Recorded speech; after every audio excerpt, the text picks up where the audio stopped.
Clare Dowdall, National Referee and Player Development Officer. How welcome is this tool that you're bringing in for referees, and how different is it?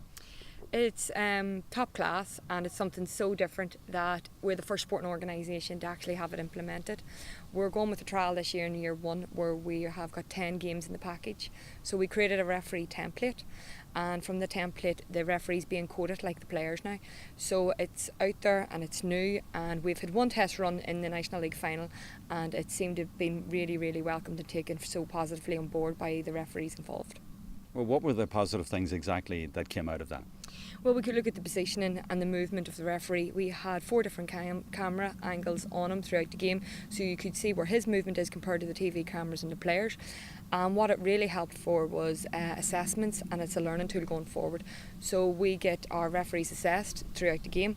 The assessor sends me the report, and I was able to clip all the videos from the report, and with the paper copy send a video so the referee could see exactly what the assessor was talking about. We're going to use that as a learning tool for all referees, where they can all be on site on a hoodle and they can comment, draw pictures, diagrams. So it's really top-notch stuff, and it's going to really separate the sport, I think, from everything else that's happening.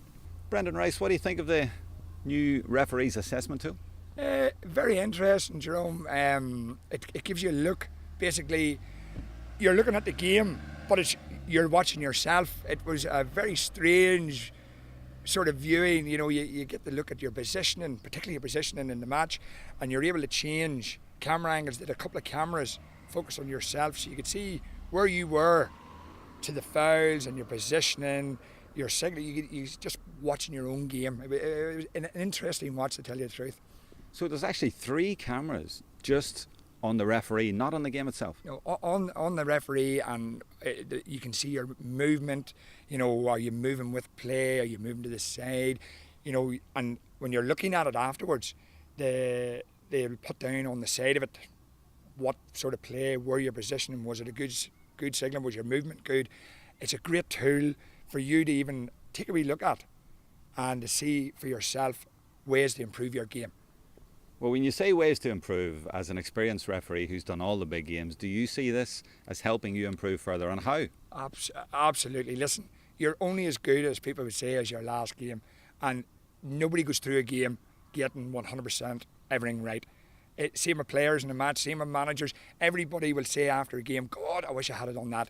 This is just another tool in the referee's toolbox to turn around and improve everything. And anything that makes our games better is well worth investing in and using. It's actually very, very good. It's another added benefit to ourselves. In the past, we've had our paper assessment and we review it with our assessor, and I suppose you're trying to think back, that incident or what that incident, and it could be 72 hours later. So with the video, you're able to review it and see where the assessor's coming from, and you know, it's all about continuous improvement, and anything can help us improve our game is a benefit to all. People probably imagine that referees assess their performance to get video all the time, but I think the thing about this maybe is that it's very sophisticated. It is very sophisticated. Saying, like, with my assessment, I got 12 video clips emailed along to me, and you know, it's identifying what you did good, what you missed, and other things you can improve on. And like, you'll always go home in the car and you'll talk to your 4 umpires about what did we miss, how can we improve. But you know, they have the video clips the same within 72 hours of a game. It just adds added, and it'll just continue to improve our game. There was an example, like for example, you know, regarding persistent fouling, and I was able to look and see where the assessor was coming from, and he was 100% correct. So there's a reflective part of it where you can look at it a couple of days later, give your feedback. It goes both ways, and you can get the right answer in the end, but that mightn't be there right at the time. Yeah, it was never there at the right at the time. Like, you'll always review it in your head, but until you actually see it, you know, you don't know whether the right call was made or not, and it can only make things better. As we said, you know, assessment's not about criticising where you went wrong. It's just for a continuous improvement. And you know, I've been here 5 years now, and I think every year it's just getting better and better. The players are getting better and better. The players are getting faster and faster, and anything can help us improve the game overall. It's worthwhile. So this is above and beyond anything you've done before? Yes, and but above and beyond what anybody else has done before. We're trialling it out, and we're trying to set the standard and be the first organisation to move with it. And as we say, it's a real focus on learning and developing our referees and supporting them. With our new strategic plan, there's been a lot of talk about supporting referees and developing them, and that's what this tool is going to hopefully bring us forward with. With technology, like, I know I was involved in a game where if we had the technology, it might have helped myself. But if you look at last week and the hurling, now if that was a ladies' game, like, we are using technology now where we can go back and look at replays, not just hockey, but looking at replays. That goal that was given wouldn't have been given in a ladies' game because we have that technology and we're using it. This is another form of technology that will improve referees. And I know it was maybe in a final, it mightn't be used in all games, but when it's there, referees need to embrace this, use it, and bring it to their next game. You know what this means, though? You have no excuses at all now. I know, that is it. But listen, there's an awful lot been said about referees and decisions here, decisions there. It's all about getting it right.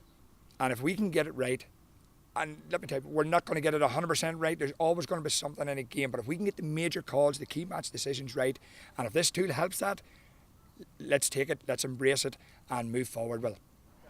The other thing is that I suppose I have to raise is that culturally in Gaelic games, and I use that as a wide term, there is, shall we say, an attitude towards referees by people, they're easy targets, they get criticised a lot, and so different to the likes of rugby as we often hear. How can this maybe make a cultural change?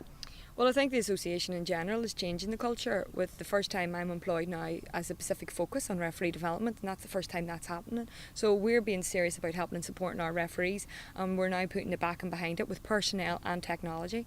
And the technology is going to be outstanding for them because they feel like they can comment back to me on any decisions being made, and it really is a learning tool. It's not about ripping referees apart, which always happens. It's about learning from what happened and how we can move forward. We can pull penalty decisions, freeze, over carrying, tackle. It's actually going to help our group of national referees define what we mean by tackling, what we mean by this free, and everybody working off the same format because we can all now visually see it through this super technology that we're implementing. The other elements here, I suppose, are the players, the spectators. I take it you're asking for patience from them. Yeah, of course we are. It's year one, as we said, so even for us to get the grips and our referees to get the grips with this technology, that we have to take time to embed, even if our coding is right. Do we have the right template? Are we checking on the right things? Are we getting enough buy-in from the programme going forward? So it's going to take time to bed in, but I think when it does bed in and we can shift things around, it's going to blow the refereeing world and the technology world apart now.